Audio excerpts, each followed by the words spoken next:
লক্ষ্মীদেবীর অস্তিত্ব এখন নির্জনতা এবং অবহেলার রুটিনে অভ্যস্ত হয়ে উঠছিল। তার স্বামী রামেশজির বিদায়ের পর অনেকগুলো বছর অতিক্রান্ত হয়ে গিয়েছিল।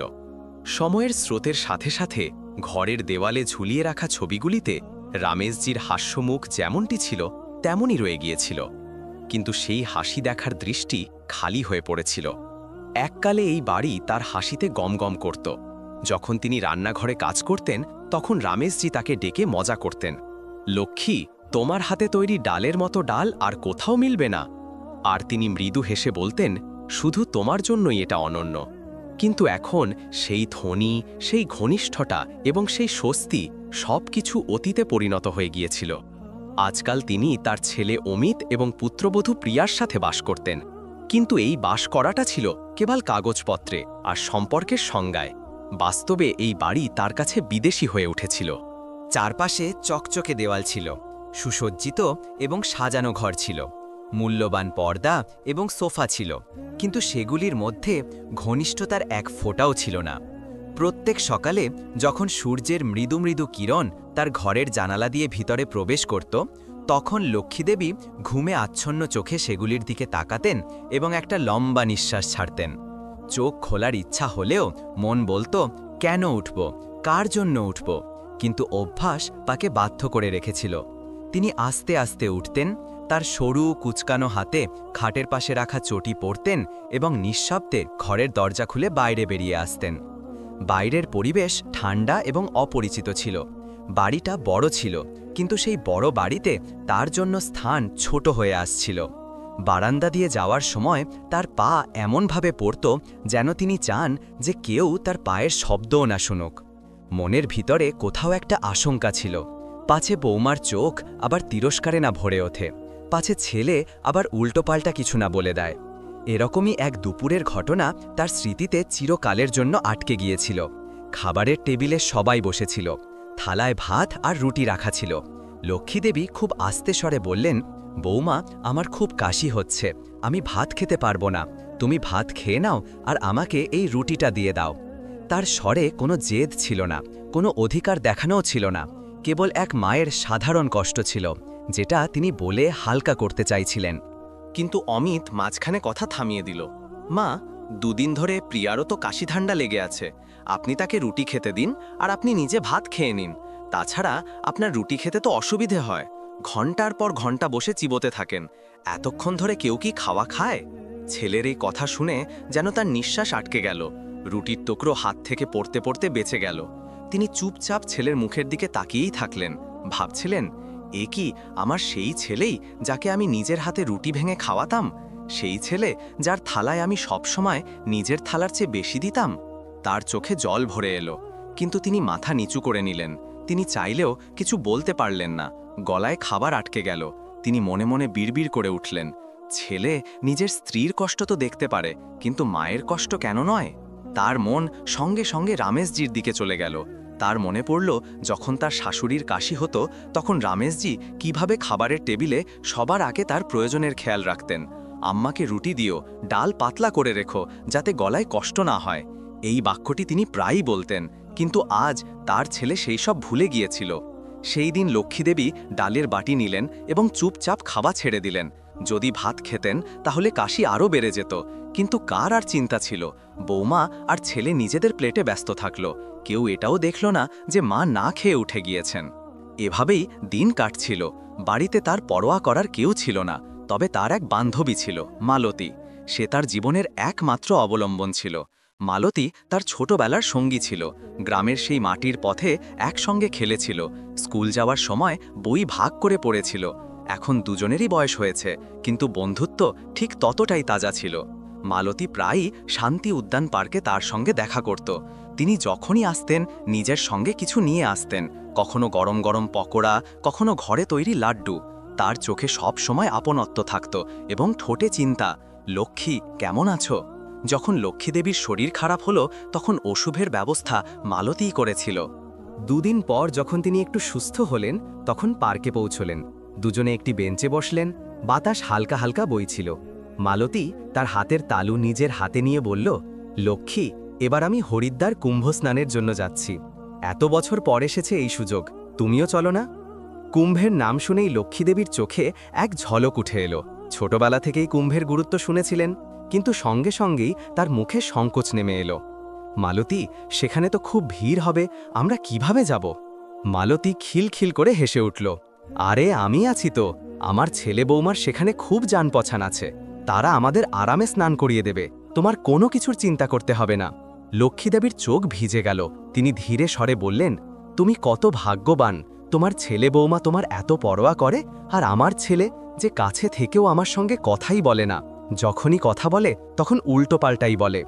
মালতী তার চোখের গভীরে তাকালো এবং গম্ভীর স্বরে বলল, লক্ষ্মী, সবসময় চুপ থাকা ভালো কথা নয়, কখনো কখনো কথা বলাও খুব জরুরি হয়, না হলে লোকে আমাদের নীরবতার সুযোগ নিতে শুরু করে। এই কথাগুলি তার মনে গেঁথে গেল। বাড়ি ফেরার সময় তিনি এই কথাগুলি মনে মনে বারবার বলতে থাকলেন। যেই তিনি গেট খুললেন, বৌমা প্রিয়া সামনে দাঁড়িয়েছিল, চোখে ঘৃণা এবং ঠোঁটে ব্যঙ্গ ঝলসে উঠল। এসে গেল মহারানী ঘুরে ফিরে। বাড়িতে কোনো কাজ করতে বললে শরীর খারাপ হয়ে যায়, আর পার্কে ঘোরার জন্য রোজ বেরিয়ে যায়। লক্ষ্মীদেবীর মন কেঁপে উঠল, কিন্তু এবার তার মালতীর কথা মনে পড়ে গেল। তিনি ধীরে কিন্তু দৃঢ় স্বরে বললেন, বৌমা, আমি বাড়ির সব কাজ করি, ঝাড়ু, মোছা, বাসন, রান্না করা, যদি এর পরেও কোনো কাজ বাকি থাকে তো বলে দিও, আমি করে দেব, কিন্তু খোটা দেওয়ার প্রয়োজন নেই। এই শুনে প্রিয়ার মুখ রাগে লাল হয়ে গেল। সে পা ঠুকল আর বলল, মাজি, আপনি কি বেশি কথা বলতে শুরু করেছেন? যদি চুপ থাকেন তাহলেই আপনার জন্য ভালো হবে। এতটা বলে সে ঘরে চলে গেল। সন্ধ্যায় অমিত অফিস থেকে ফিরল। প্রিয়া অশ্রু মুছে অভিনয় করল আর বলল, অমিত, তোমার মা আজ আমাকে খুব অপমান করেছে। অমিতের চোখে রাগ ভরে এলো। সে মায়ের ঘরে পৌঁছল এবং গর্জন করে উঠল, মা, তোমার সাহস হয় কি করে প্রিয়াকে কিছু বলার? যদিও অভিযোগ করেছে তাহলে ভুল তোমারই হবে। সামনে থেকে যদি প্রিয়াকে অপমান করো তাহলে আমার থেকে খারাপ কেউ হবে না। লক্ষ্মীদেবীর হৃদয় ভেঙে গেল। তিনি কাঁপতে কাঁপতে বললেন, বাবা, তোমার শুধু নিজের স্ত্রীর কষ্ট দেখা যায়, মা বাঁচে কি মরে তাতে তোমার কিছু যায় আসে না। এমন ছেলে হওয়ার চেয়ে ভালো ছিল যে আমার কোনো ছেলেই না থাকত। এই শুনেই অমিত আগুন হয়ে গেল। সে মায়ের গালে জোরে একটি থাপ্পড় মারল। নিজের সীমার মধ্যে থাকুন মা, সামনে থেকে প্রিয়ার বিরুদ্ধে কিছু বলার আগে এই থাপ্পড়টা মনে রাখবেন। সেই থাপ্পড় শুধু তার গালকেই নয়, আত্মাকেও কাঁপিয়ে দিল। তার চোখ থেকে জল ঝরতে লাগল। তার স্বামী রমেশজির মুখ মনে পড়ল, যিনি সব সময় তাকে সম্মান দিতেন। তিনি ভাঙা স্বরে বললেন, অমি, তুমি আজ আমার শিক্ষাকে লজ্জায় ফেলে দিলে। মায়ের ওপর হাত তোলা ছেলে কখনো সুখী হয় না। একদিন তোমার এই ভুলের জন্য খুব বড় অনুশোচনা হবে।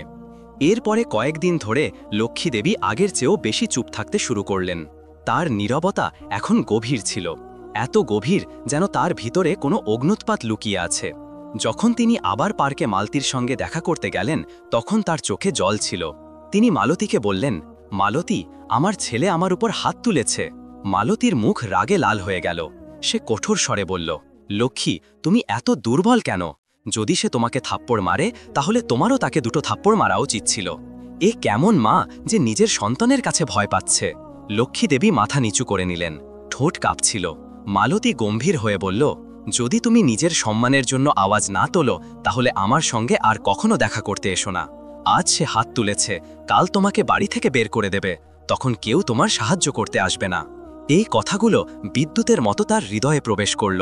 তিনি অশ্রু মুছে দৃঢ় স্বরে বললেন, মালতী, তুমি ঠিক বলছো, এবার আমি চুপ থাকব না। এবার তুমি এক নতুন লক্ষ্মীকে দেখবে যে নিজের সম্মানের জন্য দাঁড়াবে। মালতী স্বস্তির নিঃশ্বাস ফেলল এবং হাসল। এই কথাটাই তো আমি শুনতে চাইছিলাম। সেই দিন থেকে লক্ষ্মীদেবীর ভিতরে এক নতুন আগুন জ্বলে উঠেছিল। আইন আপনার সঙ্গে আছে, তবে আসল শক্তি আপনার সাহস। যদি আপনি স্থির করে নেন যে আপনি আপনার জীবন নিজের ক্ষমতায় বাঁচবেন, তাহলে কোনো শক্তি আপনাকে থামাতে পারবে না।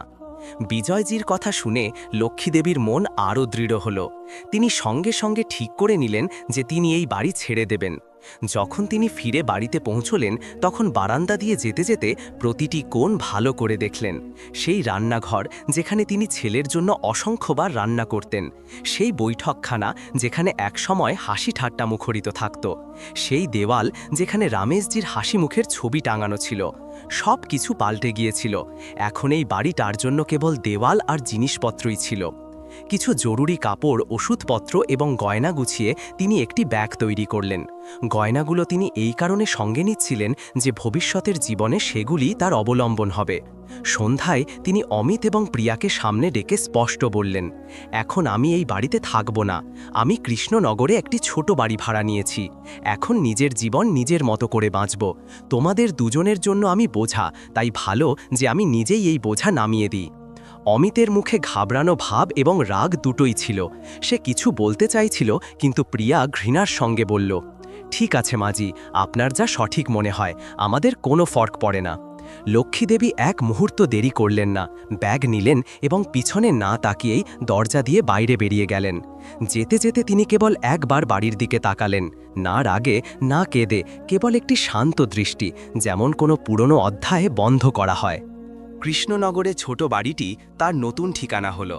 এক কামরার বাড়ি, ছোট উঠোন এবং একটি জানালা যেখান থেকে নীল আকাশ পরিষ্কার দেখা যেত। প্রথম রাতে যখন তিনি জানালার পাশে বসে বাইরে ঝলমলে তারাগুলো দেখলেন, তখন মনে শান্তি নেমে এলো। মনে হলো যেন আকাশ নিজেই তাকে বলছে, এবার তুমি মুক্ত। দিনগুলো সহজ ছিল না। বাজারে গিয়ে সবজি কেনা, রেশন নেওয়া, বিদ্যুৎ, জলের বিল দেওয়া, এই সব কাজ তিনি বহু বছর পর একা করলেন। শুরুতে কষ্ট হলো, কিন্তু প্রতিটি ছোট কাজ তার মনে বিশ্বাস ভরে দিল। তিনি অনুভব করলেন যে আত্মনির্ভরশীল হওয়া কেবল টাকা রোজগার করা নয়, বরং নিজের প্রতিটি ছোট বড় কাজের জন্য নিজে দাঁড়ানো। পার্কে রোজ যাওয়ার ফলে তার আরও অনেক মহিলাদের সঙ্গে দেখা হলো। কেউ বৌমার কারণে দুঃখী ছিল, কেউ ছেলের উদাসীনতায়। সবার মনেই ব্যথা ছিল, কিন্তু সবাই বেঁচেও ছিল। লক্ষ্মীদেবী উপলব্ধি করলেন যে তিনি একা নন, তার কষ্ট সমাজের অনেক ঘরেই লুকিয়ে আছে। এই সময় মালতী বলল, লক্ষ্মী, কাছের স্কুলে বয়স্ক মহিলাদের বাচ্চাদের পড়ানোর কাজ দেওয়া হয়, তুমি চেষ্টা করো না কেন? প্রথম দিকে লক্ষ্মীদেবী দ্বিধা করলেন, আমি কি পড়াতে পারবো? কত বছর হয়ে গেল বই হাতে নিইনি। মালতী হেসে বলল, তুমি নিজের ছেলেকে পড়িয়েছ, এটা কি ভুলে গেলে? মায়ের অভিজ্ঞতা কোনো বইয়ের চেয়ে কম হয় না। পরের দিনই তিনি স্কুলে পৌঁছলেন। প্রিন্সিপাল তার সঙ্গে কিছু কথা বললেন এবং সঙ্গে সঙ্গে তাকে একটি ক্লাস দিয়ে দিলেন। প্রথমবার যখন লক্ষ্মীদেবী বাচ্চাদের সামনে দাঁড়ালেন, তখন তার বুক কাঁপছিল। কিন্তু যেই তিনি গল্প বলা শুরু করলেন, পঞ্চতন্ত্র, লোককথা, রামায়ণের কথা, বাচ্চাদের চোখ উজ্জ্বল হয়ে উঠল। তারা তার কথায় মগ্ন হয়ে গেল। একটি ছোট বাচ্চা ক্লাস শেষ হওয়ার পর বলল, দিদা, আপনি রোজ আসবেন? সেই একটি বাক্যে লক্ষ্মীদেবী মন জয় করে নিলেন। তার মনে হলো যে তার হারানো সম্মান এবং ভালোবাসা ধীরে ধীরে ফিরে আসছে। এখন তার দৈনন্দিন জীবন পাল্টে গেল। সকালে স্কুল, দুপুরে বাড়ি ফিরে বিশ্রাম, সন্ধ্যায় পার্ক এবং রাতে বই।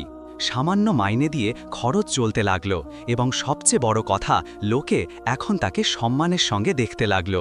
মহল্লায় সবাই তাকে লক্ষ্মীদি বলে ডাকতে শুরু করল। এই নামটি তার জন্য কোনো মুকুট থেকে কম ছিল না। সময় কেটে গেল। এদিকে অমিত এবং প্রিয়ার জীবনে অশান্তি বাড়তে লাগল। টাকা নিয়ে ঝগড়া, ছোট ছোট কথায় বিবাদ। অমিতের মনে ধীরে ধীরে অপরাধ বোধ জেগে উঠল। একদিন সে মায়ের ছোট বাড়িতে পৌঁছল। সে ধীরে স্বরে বলল, মা, আমি খুব ভুল করেছি, আমাকে ক্ষমা করে দাও, আমি তোমাকে আবার বাড়িতে নিয়ে যেতে চাই। লক্ষ্মীদেবী শান্ত স্বরে বললেন, বাবা, ক্ষমা করা এবং বিশ্বাস করা আলাদা কথা। আমি তোমাকে ক্ষমা করতে পারি, কিন্তু সেই বাড়িতে ফিরে গিয়ে আবার সেই অপমান সহ্য করা এখন সম্ভব নয়। সম্মান কথা দিয়ে নয়, রোজকার ব্যবহার দিয়ে পাওয়া যায়। যদি সত্যিই বদলাতে চাও, তাহলে নিজের জীবনে পরিবর্তন আনো। আমার জীবন এখন এটাই, যেখানে আমি সম্মান এবং শান্তি পাই। অমিতের মাথা নিচু হয়ে গেল। সে মায়ের পায়ে হাত দিয়ে প্রণাম করল এবং ভারী মন নিয়ে চলে গেল। লক্ষ্মীদেবী অশ্রু মুছলেন বটে, কিন্তু মনে শান্তি ছিল। তিনি ভাবলেন, কিছু সম্পর্ক ভাঙার পর জোড়া লাগলেও আগের মতো আর কখনো হয় না। দিন কাটতে লাগল। স্কুল তাকে সম্মান দিল। একদিন বাচ্চাদের সঙ্গে এক অনুষ্ঠানে তাকে মঞ্চে ডাকা হলো এবং অনুপ্রেরণাদায়ী মহিলার সম্মান দেওয়া হলো। যখন লোকেরা হাততালি দিচ্ছিল, তখন তার চোখে জল ভরে এলো। কিন্তু এবার এই অশ্রু দুঃখের নয়, সন্তোষের ছিল। তিনি ভাবলেন, জীবন আমাকে ভেঙেছে বটে, কিন্তু এটি আমাকে আরও মজবুত করে দিয়েছে। আমি শিখেছি যে আত্মসম্মান থেকে বড় কোনো সম্পর্ক নেই। বন্ধুরা, এই গল্প থেকে আমরা এটাই শিক্ষা পাই যে মানুষ হোক মা, বোন বা মেয়ে, যদি সে অপমান পায় তাহলে চুপ করে সহ্য করা সবচেয়ে বড় ভুল। সম্পর্কগুলিতে ভালোবাসা এবং সম্মান সবচেয়ে জরুরি। এখন আমি আপনাদের কাছে জানতে চাই, যদি আপনি লক্ষ্মী দেবীর জায়গায় থাকতেন তাহলে কি করতেন? যদি এই গল্প আপনার মন ছুঁয়ে থাকে তাহলে এটিকে লাইক করুন, নিজের মন্তব্য কমেন্টে লিখুন এবং channel story by SK subscribe করতে ভুলবেন না। আপনার একটি প্রতিক্রিয়া আমাদের আরও গল্প আনার প্রেরণা দেয়। জয় হিন্দ, জয় ভারত।